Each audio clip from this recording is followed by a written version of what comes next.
Welcome to the Big Freaking Change podcast, where we dive deep into the stories of those who took bold action, embraced uncertainty, and transformed their lives without ever feeling ready. I'm your host, Cara Moeller Poppitt, author of The Big Freaking Change and the creator of the Get Unstuck Cycle of Change model.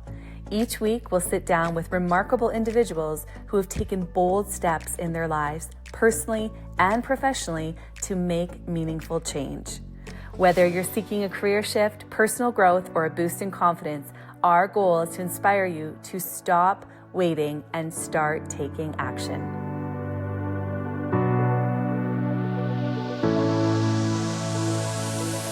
Hello, everyone, and welcome to our podcast, Big Freaking Change. I'm your host, Cara Moeller Poppitt, and I'm delighted to share an incredible guest with all of you today, Morgan Wider.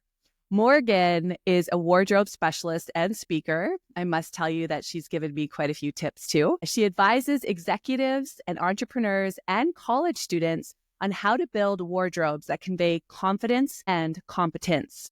Morgan is the author of a best-selling book, The Worthy Wardrobe. Make sure you guys grab your copy. It is amazing. It is your guide to style, shopping, and soul. By sharing her knowledge about the retail industry and her passion for fashion, Morgan helps her clients feel more powerful in all areas of their lives. Morgan, welcome to the show, sister. So happy to see you and be here. Thank you for having me. It's awesome to see you. Morgan and I met a couple years ago, and she totally busted me in my game, which was let's wear black clothes with a black cardigan. And then she's talking to a group of people saying, you know, you don't want to be wearing like black clothes with a black cardigan. I'm like, shoot, that's me. And she really inspired me to look at the way I show up in the world.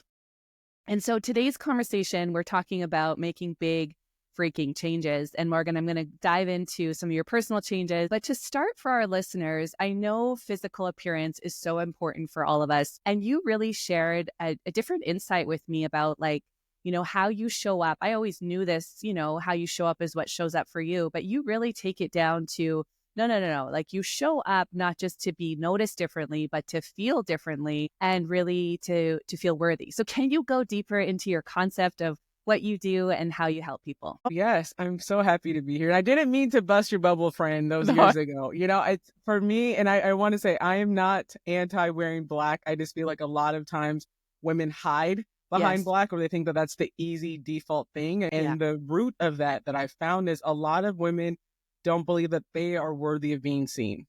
I think that they think that their work that they produce in their jobs or the things that they do to their family, their moms, their parents, their husbands, their wives, all of these things that they think that what they do matters, but not who they are and how they look. And so the work that I do with women is really about helping them own their beauty, no matter what shape they are, what size they are, what age they are, what they're going through in life, and show up in a way that attracts attention for them and not just what they produce. It's about being who you are and being in your truth and not just doing. I love your work. I know you've made transformational changes for people, and they come into you saying they want to look different and you help them feel different, but it's a trickle effect. So when people change in one area of their life, often many areas of their life changes. Talk to me about what a typical client will say to you when she knows she needs a wardrobe upgrade. I'm really fortunate that I do get to be a part of people's transformations. And I was thinking about this.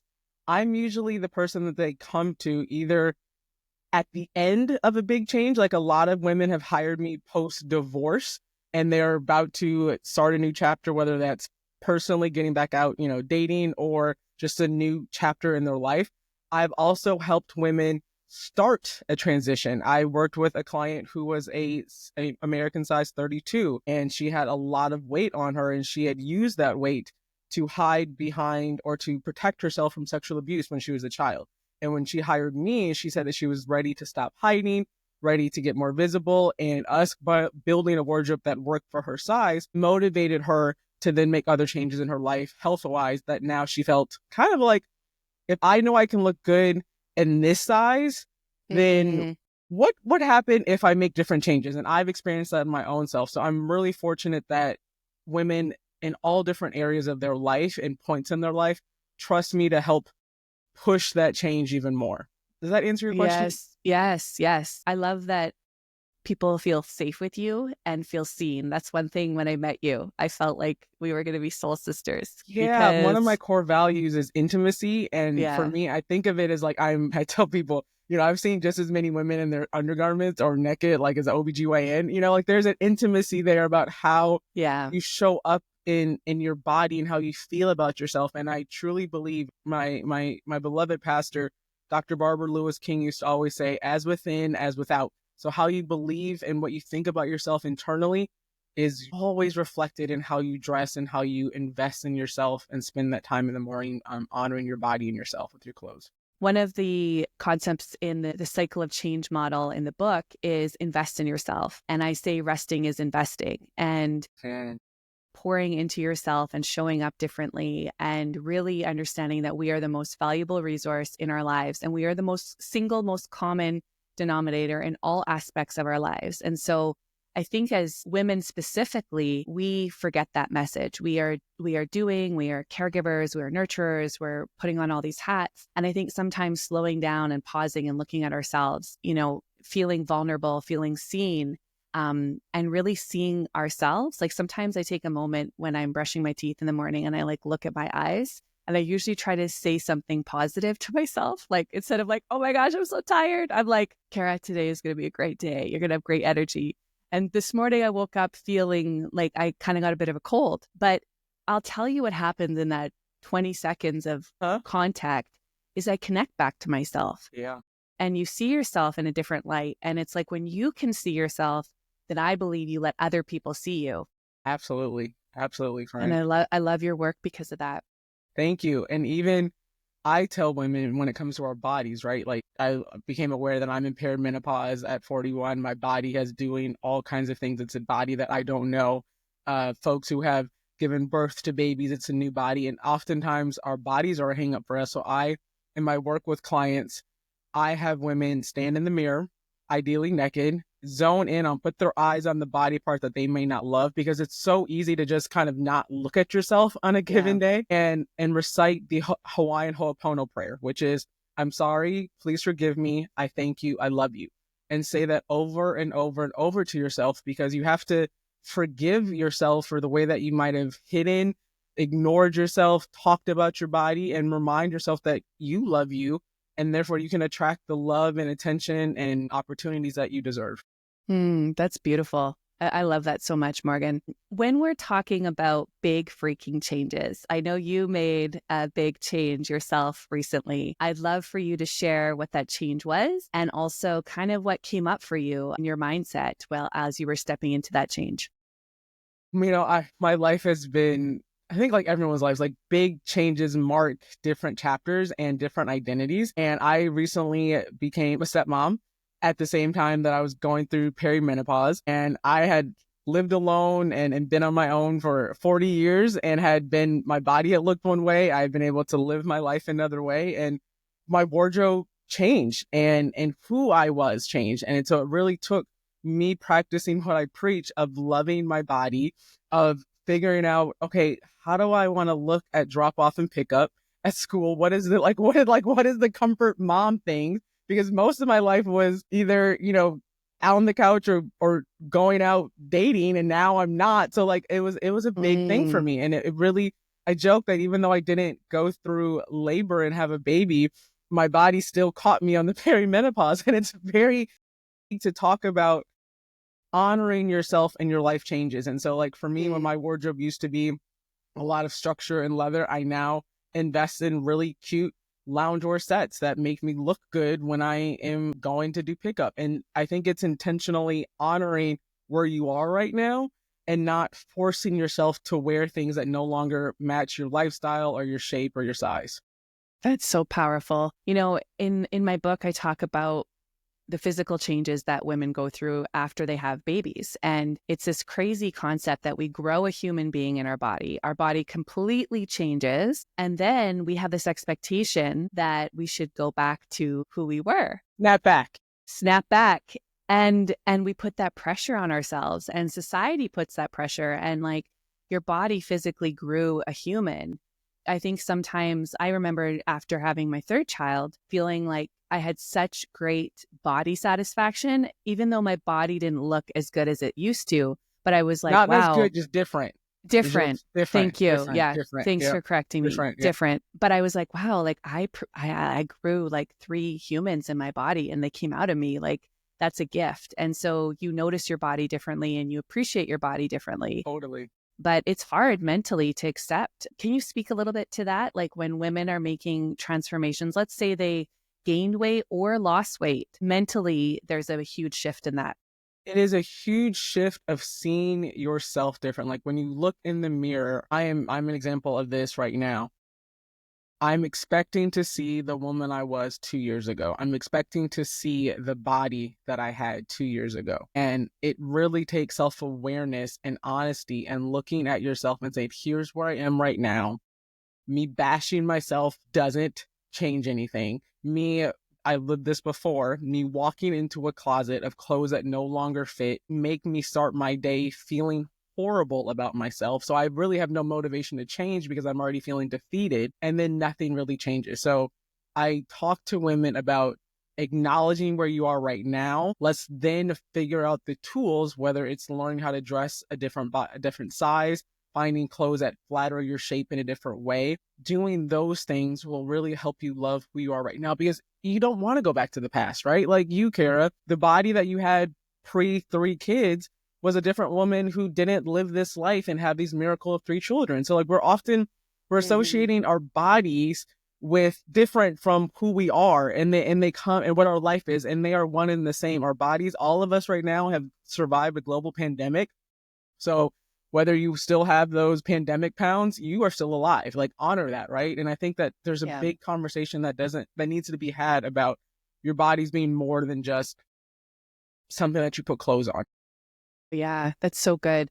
I always say that when we make a big freaking change, we're stepping into the next version of ourselves, and we're meant to evolve and we're meant to meet different versions of ourselves along the way. But it's not something that we're taught. And I think for women, especially, we're taught to kind of keep the same status quo. Change can often be negative. Change is hard. We're wired for safety and security over risk and change. And I know it's more prevalent in women, but it also affects men too, their physical selves and their appearance as well. And I know you do work with men. I'm curious what shows up for most men when they're changing sizes. Men won't talk about it, but there's still those same insecurities. I have also worked with men post-divorce. I have also worked with men who have gained weight because life is hard, and they have the same hangups of, well, I'll say this. They might be disappointed or struggle to acknowledge that their body's different, but there's not as much blame on themselves as women usually have. I think that is something where men can look at it more matter-of-factly. They are trained when they go to a store, from years ago now, when men go buy a suit, they know that they're going to have to get alterations. They don't blame their body for, oh my gosh, I have to go to a tailor. We as women, we will go put a dress on and be mad at ourselves and not the dress that we have to go get it altered. So there's a different mindset that I really enjoy in some ways working with men, because it's not as loaded. But I want to go back to something that you talked about big freaking change. And I know the work that you talk about like getting ready to be ready, right? And we keep waiting and waiting. And as I mentioned before, I get to help women propel themselves into like that next phase when, like, your mom might have told you, or your mentor said, dress for the job that you want, not the one that you have. When you put on clothes that honor the life that you want to have next, it helps attract that for men or for women. Like that's something that even if you are stuck right now, I would bet if you go, maybe not even go buy, if you dig out something in your closet that makes you feel like $1,000,000 today, I'd be willing to bet that you're willing to do whatever that next step is to get you to where you want to go. Oh, yes, sister. Yes, 100%. 100%. Like today, I would have loved to wear my sweats and my hoodie, but I had the podcast. So I'm like, you got to dress up, Cara. And definitely but you feel different. But I do. Yeah, there's science that shows when you dress for what you want or what your day is. Like, even I work from home most days, right? I would love to stay in my sweatpants. I know that I can't most days. So I have to I have bought for myself, this is a part of my lifestyle change. Instead of my big girl, like padded bras, I put on now like the non underwire. Non-wire. Yes, I Yeah, got not one like on too. right. Yes, because then it's like, okay, so my boobs are up. I'm ready to focus, but I'm not uncomfortable, right? Like those are the Yeah, changes like are like the science has gone to show that when you dress up, your body says, "Oh, it's game time." When you put your gym clothes on, or Scarlett, when you put your dancing shoes on, I know yeah. you're ready. Well, you can dance at any moment, but like your body perks up and is ready to make a change and do something about it. Oh, so, so true. I love that. Morgan, I wanted to talk a little bit about the perimenopause. This was not part of the script, but it's It's something that's real. real, Yeah. and it's something that I remember when I first heard the term. I'm like, "What are you? Do you mean premenopause? Like, what's perimenopause?" Mhm. And then I do all this research, and I'm like, "Wow, like, yes, I'm definitely in perimenopause." And I think it's interesting because we always associate menopause being later on in life, but there's all these stages of it, and our body is shifting and changing. Talk to me about how you coach someone to kind of embrace those changes, the physical, the hormonal, the energy levels, like everything that's shifting. How do you address that with compassion and also realism, right? Yeah. Thank you for bringing this up. I will start by saying that the teacher is always a student first. And Mm, as I am going through this, looking back, I probably started perimenopause probably around like 38, 39, and just got the diagnosis and the treatment this year, so at 40. And I've had to give myself compassion and now that I know the answers of what was driving me to eat, what was making me unable to lose weight, even though I was in the gym, what gave me the brain fog, the sweats, I thought I was going crazy. It's not talked about enough. Even my girlfriends were like, "You're too young. This might be in your head." I can now give myself compassion because I have the knowledge and understanding of what my body was going through. And with the women that I work with and in my online course, I've actually created, because it's such a big topic, how do you build what I call like a perimenopause, like in the meantime wardrobe? So a lot of my clothes that you see back here, some of them are just for show right now because they're not stretchy, they're not comfortable. I've built myself a capsule wardrobe for this time where I have pants that are in a more they're structured, but still in a more a ponte that's going to move with me and fluctuate.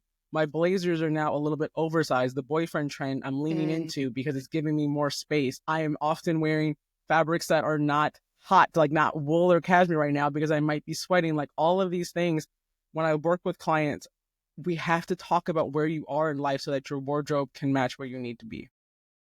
love that. Your wardrobe can match where you need to be. Mm. That's so good. I think with women too, when you're in your circle of friends and you're talking to your friends and they're like, "Oh, you're way too young," is that we just don't know enough. And I love that awareness creates action and understanding and self-compassion. And that's something, even when you said, we're a student before we teach. And it's so true. Like all of the concepts in my book I had to learn. And Isn't it's that the worst part interesting. though? It's so Uh, annoying. but it's so real. When Yeah. I finished my book, and I realized, okay, I helped all these women and did all these things. And then I took a moment to read the whole book and I like cried. I was like, holy crap. Like when you read it as a reader and not write it as a writer, your experience is so different. And I felt like it was divine. It was like, wow, this is actually a playbook that's going to help many different people walk through many different areas of change because we don't talk about change enough. We hide change, whether it's physical, mental, emotional. And perimenopause is something that we can't hide and we have to kind of lean into it and embrace it and then educate each other with it, right? And there's nothing wrong with us. Like that's the thing. Like we can't, if we're aging, it's a privilege. It's a blessing. It's a Yes. blessing, It's a blessing. It's a but blessing. we resist it, right? And Yeah. so it's like if we can just lean into it, we're just more comfortable. Morgan, talk to me about your big occupational change that you have made. I know you've launched your incredible business, highly recommend. If anyone's looking for a wardrobe update, it's really important to buy materials and fabrics and outfits that flatter your body. And Morgan taught me this. I would show up and she would be like, I'd be like, so what do you think of my outfit? She'd be like, it's good, but you could do better because you have this and you have that. And you taught me about staples. Like I have this, this little tank top. And once you found it, you were like, okay, get every color so that it's easy. And when you're doing speaking, you know what you're wearing and, your blazers, try to get it a little bit more form fitting, like all of these little tips. So I love the work you do, but I want to talk about the change that you made and how you really, I think I could say as a friend, you found your voice and you really took an aligned action to your life. Like you weren't just letting life happen to you. You were like, I'm going to create my life. I'm going to have alignment within myself. I mean, from 2 years ago, searching for a partner, and now you have a partner, and you were like, I don't know if I'll ever have a family. Now you have a stepdaughter who's just joy, filled with joy. You were working in a job and you started your own career, and it's like, and everything is shifted in 2 years. So talk to me about your big freaking change. What showed up as you made that change, and speak to us about it. Yeah. So I spent 10 years working in corporate retail, always loved clothes, had gone to college for an econ degree, and retail was the way to merge my love of clothes with my numbers and analytical side. Even though I loved the clothes, Cara, I didn't feel like I was worthy of being seen. I was often the only woman or person of color on the team, so I wanted to dress and act as much like the boys as I could. Or wanted to be taken seriously, so I wore a black turtleneck or a really long cardigan every single day. Back around 2015, and I was hopping from city to city, job to job, because each job just didn't feel like, and the bosses were challenging. I was like, oh, there's got to be something more. 2015, I started meditating, started journaling, got in touch with like, what do I want my life to look like? There's got to be more. Every Sunday night, I literally had a sense of dread of going into work on Monday. And that's when I started searching for books and things to help me get over this dread. Got more than I bargained for, because I realized like this is not this job and this career is not the life for me. The pivot for me was I had gone on vacation for about a week. I was going back into the office. I was leaving my apartment on Monday morning, and I had forgotten my keys and turned around before I walked out of my apartment door, and this pain in my chest hit me. And I realized that I'd had this like weight in my chest for a long time, but it had been gone while I was on vacation, and it was coming back when I was going back to work. And that was when I was like, okay, like the awareness of my body trying to tell me it was time for a change is what launched this. Now, mind you, I still had love clothes, but never really was dressing to go to work in these clothes that I loved. I had a closet full, and it took me getting alignment with myself in this faith walk of saying, I'm worthy of seen. I'm the owner of this business. How can I show up to help other women? And that's what took me 8 years ago to living this life that I get to live, of being in alignment with who I am. And entrepreneurship's a different type of stress, but that chest pain's never come back. Oh, wow. Yeah. Like I know that, like you with the work that, and you writing your book, when I was writing my book and when I'm working with women, I feel like it is a divine opportunity, and it's a mission that I've been given that I'm so thankful for, to help women and men not feel the way that I felt for so long. It's amazing when we can take our pain and make it our gain, right? Like we can take what we had and make it a gift for other people, right? Totally. So they can benefit from it. Yeah, I love that. I know entrepreneurship is another beast, and it's something that I think a lot of people may look at it and go, oh, I really want to do that. And then when you do that, you're like, holy crap, this is super hard. It's super overwhelming. There's so many things I have to think about. Maybe I don't want this. And I think there's a stat that says only 3 to 5% of people are entrepreneurs, and entrepreneurs are a different set of mindset. And I was talking to a group of women yesterday, and they all own their own businesses. And I said, we can't have this assumption of why can't people think like us? Why can't they do it like us? Because we are actually the outliers. Like we are the ones that think differently. Because if we think of just change and risk itself, entrepreneurship is risky. You're putting your personal life on hold. You're putting your personal finances into it. There's a lot at stake, right? And so when we want to do something great, we have to have that courage to step into it. And I love that you've stepped into the courage. And I always remind people, you don't need more confidence. The confidence will come when you take these next steps and you learn to trust yourself. Totally. the confidence comes, but we all think we need the confidence before we step out. And women probably wait. My guess is they probably tell you they need more time, more energy, or more money before they invest in themselves. And it's like reversed. If we take action first, then other opportunities are going to come, and, you know, everything kind of has a ripple effect. Talk to me about the ripple effect that you've experienced in your life after making this big change. Like you trusted yourself, the chest pain was gone. I love that you went away for a vacation. I often feel that for myself is when I can get still, when I'm by the water and I can chill, I can listen to my voice, I have intuition, you have that awareness. And then you probably were on your holiday not even realizing it was gone. But then when you got back, it's like, boom, right? Crazy. It was crazy. You know, I think I'm on year 8 or 9 now of entrepreneurship, and I'm a person of faith, and I'm often just so in awe of how every path or every action led me to where I am now, and how I truly believe in life that nothing is wasted. And I'll give you an example. In my last job, I had been at 3 different companies and throughout my career. And my last job as a merchant, it was very weird to me that the company was so PowerPoint heavy. And I was used to in my other companies, like you just took your number sheet and you read the numbers to your staff or to your team, but it was so PowerPoint. I was like, what in the world? This is so weird. Now I'm a speaker, and I joke that like no image consultant can do a PowerPoint like I can do a PowerPoint, right? And it is so weird.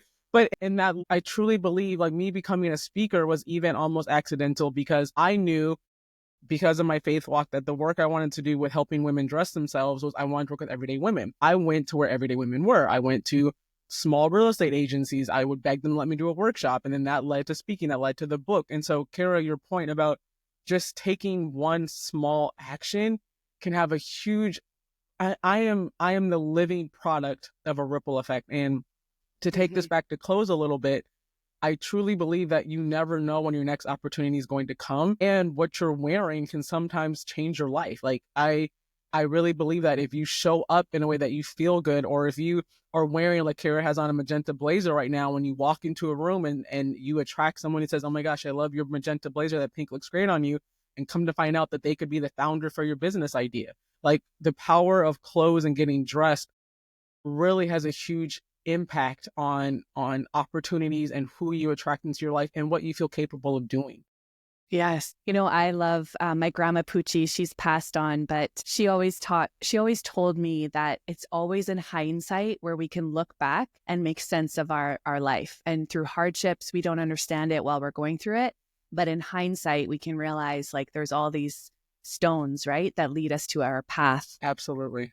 And yeah, and we don't know, but we have to trust ourselves to take the next right step, and then the next right step, and then the next right step, and then finally we get to where we need to go. And I think alignment with ourselves of like showing up who you truly are. I remember a funny story. My sister and I, we say we're like the same person in 2 bodies. I'm just a little more stretched out because I'm taller. And when we're together and we would meet some of my brothers, or sorry, this was not my brother. Usually it's my brother's girlfriends, but this was my cousin's girlfriend. And we asked questions. We're like, like, tell us about this. And what are you doing about that? And we are just deep souls. Like we ask deep questions. And this woman looked at both of us and was like, wow, you guys ask really uncomfortable questions. And she was like offended at the questions we asked. And we were like, sorry, like we were just trying to get to know you.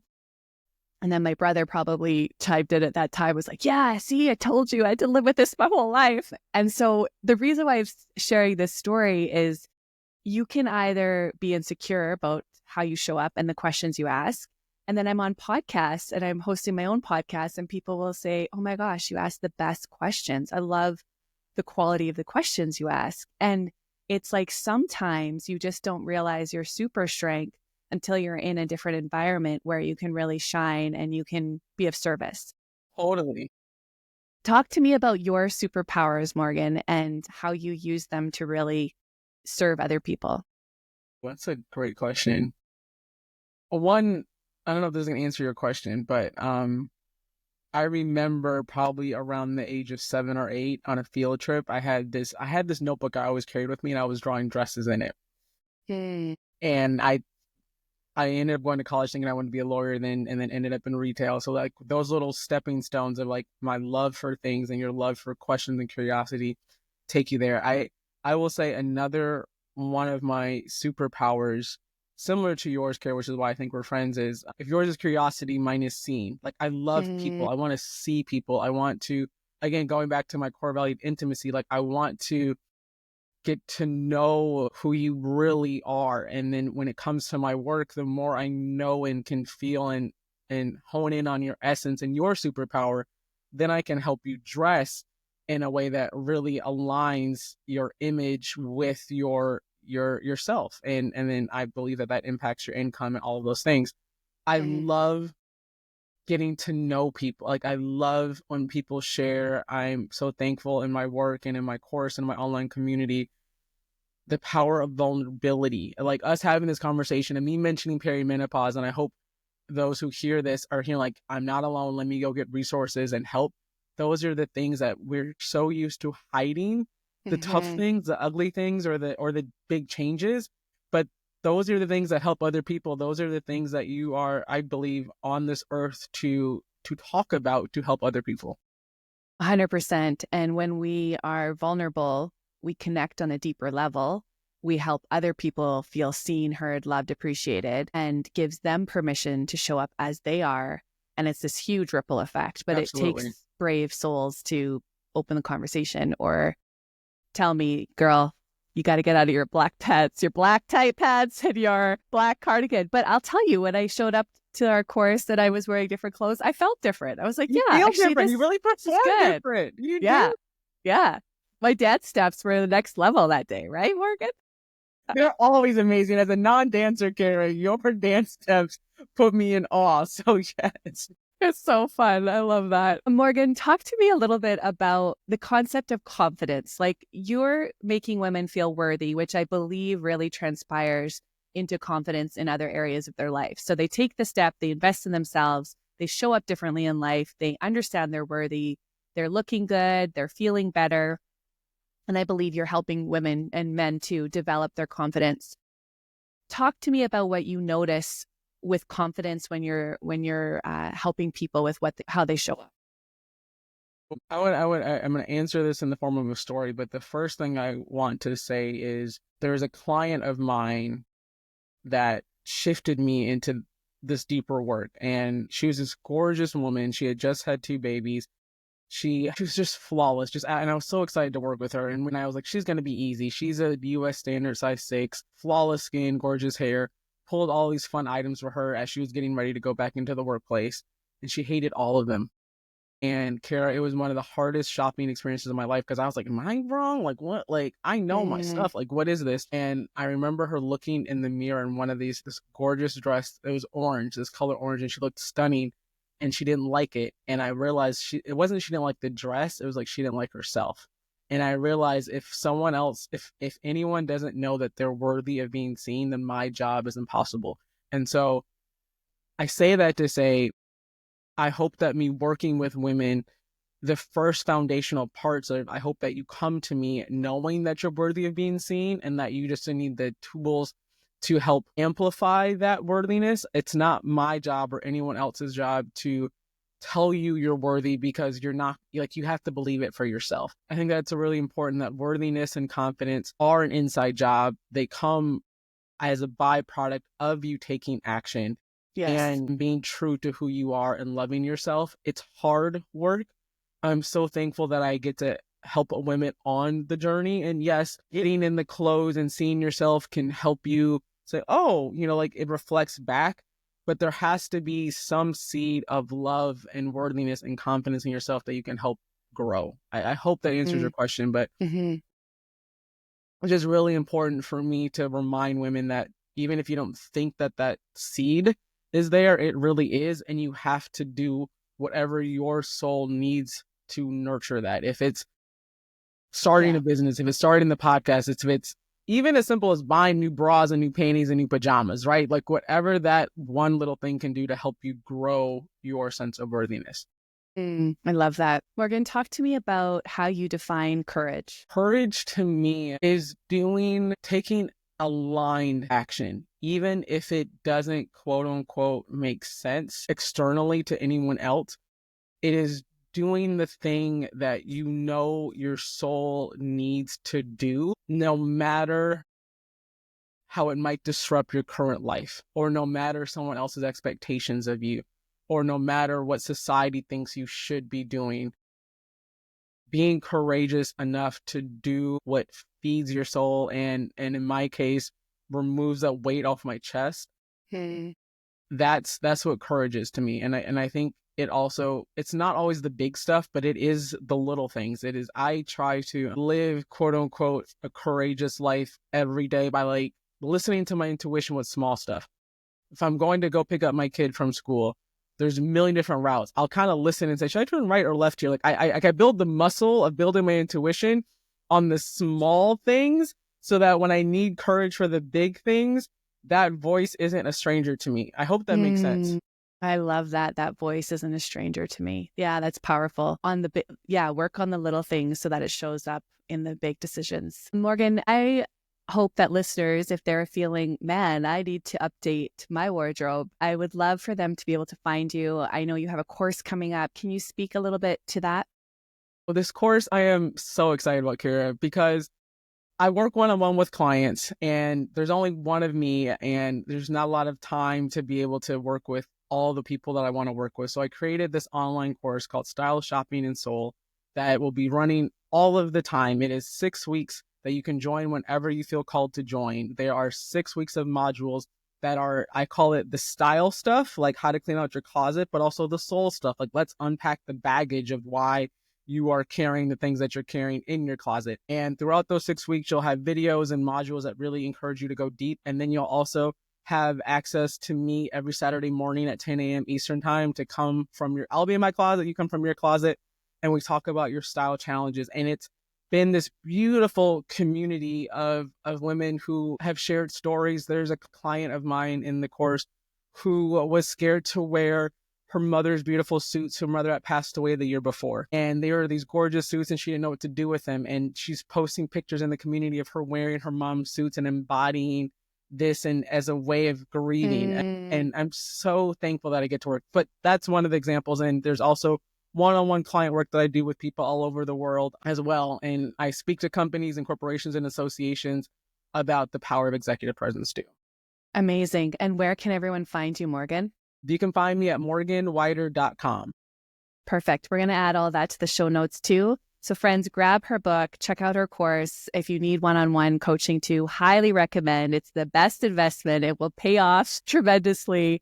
And Morgan, I just want to thank you so much for how you show up in the world. You're fun. You are very expansive. You're easy to be with. You're real. You're deep. And I know that the work you do really makes an impact in the world. So from a sister to another sister, I say thank you. Thank you for being on our podcast today, inspiring people to make big freaking changes, even when they don't feel ready. And more importantly, especially when they don't feel ready, they got to step out, embrace their courage, and know their confidence will come. So thanks, everyone. Have a great day. Bye for now. We hope you enjoyed this episode and would be so grateful if you could share it with someone else that could benefit from it. Let's remember to change our relationship to change itself and take aligned action. If we want to make meaningful changes in our lives, we need to embrace stepping into the next version of ourselves in the process. Remember, stop waiting to feel ready and start taking action today.